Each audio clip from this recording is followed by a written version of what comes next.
People have asked you very, very specific questions and to inform the American people and inform this committee. I want to ask you about your donors being listed publicly.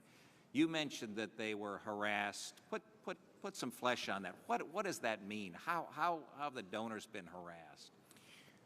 I can begin with the story of Proposition 8 in California, and before I get to that, I really have to respond to the scurrilous things that were said on the other side.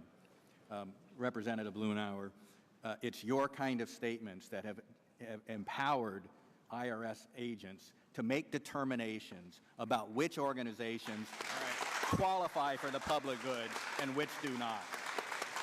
The notion that defending traditional marriage doesn't qualify as a defense of the public good is beyond preposterous. And how sad it is, Representative Doggett, how sad it is that efforts to educate about our Constitution have become a partisan political issue, that you think people ought not to get tax-exempt status for that.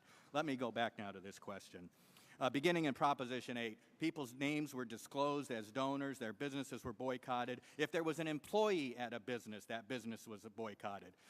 They were harassed, they were assaulted on the streets, they were vandalized in their property, and this is now pervaded across the nation every time our donor lists get disclosed, to the point that our donors tell us we are fearful of giving money to you to help support the cause that we believe in because our businesses and our families are at risk.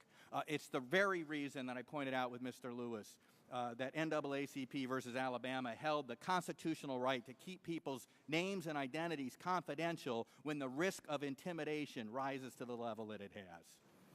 Dr. Eastman, I would appreciate if you would provide for the committee some of the specifics regarding that. This is absolutely chilling.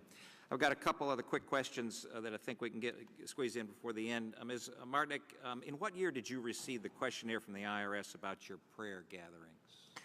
In 2009.